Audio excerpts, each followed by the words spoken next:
Guys মুই আয়া পড়ছি আবারও ভাঙাচোরা মিনি ব্লগ নিয়ে। আমার ভাঙাচোরা মিনি ব্লগে তোমাকে সবার স্বাগত জানাই।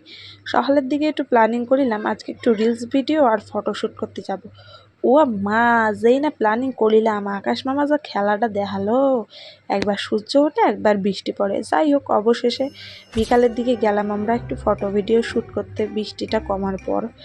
তারপরে গাইজ দেখো এখানে আমার অবস্থা, সবাই তো ফান্টু মেরে ঘুরে বেড়াবে, যা পেরিছে সব ধরাই দিয়েছে আমার হাতে, ফোন ক্লিপ কিচ্ছু বাদ রাখেনি গাইজ।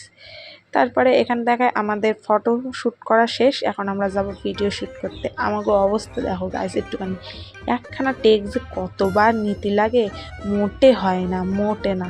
তারপরে যাই হোক অবশেষে হলো ভিডিও শ্যুট করা কমপ্লিট হলো। তারপরে এখানে গাইজ আমরা চেঞ্জ করে নিয়েছিলাম, চেঞ্জ করে যাচ্ছিলাম আমি মুখ ধুতে, মানে মেকআপটাকে রিমুভ করতে। আমার মুখে মেকআপ করলে যেন কোনো ইচিং টাইপের হয়, তাই মুখটা ধুতে যাচ্ছিলাম। আর এখানে ভাবতেছো তো এত কি বকতেছি, বাড়ি থেকে গাইজ তোমাদের জন্য ব্লগ ভিডিও শ্যুট করা স্টার্ট করেছিলাম, স্পটে এসে দেখি সে ব্লগ ভিডিওর ক্লিপ সব হয়ে গেছে ডিলেট। এই দুঃখ আমি আর কনে রাখবো। এইখানে আমার এই ভয়ঙ্কর মুখ দেখে তোমরা আবার কেউ ভয় পেয়েছো না, আর প্লিজ উল্টো পাল্টা কমেন্ট কেউ করো না গাইস। যাই হোক আমাদের শ্যুট শেষ, সন্ধ্যাও হয়ে গেছে, এখন আমরা যাব বাড়ির দিকে।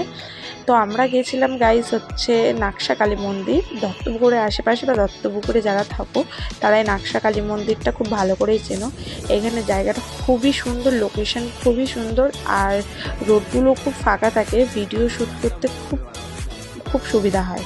আর তোমরা যারা যারা আসতে চাও, আর এই কালী মন্দিরটা না খুব জাগ্রত, তো এসে একবার ঘুরে যেতেই পারো।